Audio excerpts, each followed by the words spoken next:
Cantonment MLA Shri Ganesh పై civilian nominated సభ్యులు రామకృష్ణ ఆగ్రహం వ్యక్తం చేశారు. రోడ్లు వేయాలని కంటోన్మెంట్ బోర్డు తీర్మానిస్తే ఏయొద్దని శ్రీ గణేష్ అనడం సరికాదని అన్నారు.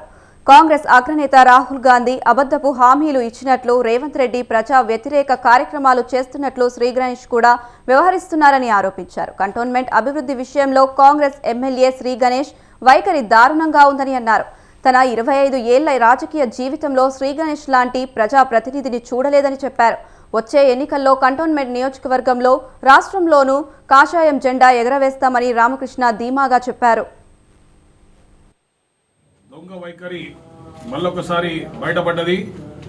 ఏ విధంగా అయితే రాహుల్ గాంధీ గారు నోటుకొచ్చిన అబద్ధాలు చెప్తున్నారో, ఏ విధంగా అయితే ప్రజా వ్యతిరేక పనులు చేపడుతున్నారో, ఏ విధంగా అయితే ఈరోజు రేవంత్ రెడ్డి గారు ప్రజా వ్యతిరేక పనులు చేపడుతున్నారో, అదేవిధంగా స్థానిక కాంగ్రెస్ పార్టీకి చెందిన ఎమ్మెల్యే ఈరోజు ఒక బ్లాక్ డే కింద అబ్జర్వ్ చేయాల్సిన అవసరం ఉన్నది. ఎందుకంటే ప్రజల కోసం రోడ్లు పాడైపోయినాయి, రోడ్లు వేద్దామని బోర్డు నిర్ణయం తీసుకుంటే రోడ్లు అవసరం లేదన్న ఏకైక ప్రజాప్రతినిధి కాంగ్రెస్ పార్టీ ఎమ్మెల్యేని ఈరోజు చూడడం జరిగింది.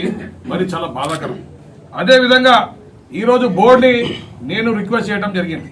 మరి ఈరోజు బోర్డుకి మేము స్పీకర్ గారికి, అంటే తెలంగాణ రాష్ట్ర స్పీకర్ గారికి రాసి మీ ఎమ్మెల్యే గారిని పంపించండి, ఆయనకి బోర్డు విధి విధానాల్లో ఒక ఓరియంటేషన్ క్లాసెస్ ఇస్తామని మేము రాద్దామని నిర్ణయం తీసుకున్నాం. ఎందుకంటే ప్రతిసారి తెలిసి తెలియక అనేక డౌట్లు, పోనీ రాహుల్ గాంధీ లెక్కన ఈయన కూడా నీ సొంత డౌట్లు అయితే సంతోషం, ఎవరో కాగితం రాసిచ్చి, ఎవరో వచ్చిరాని భాషలో రాసిచ్చి తెలిసి తెలియని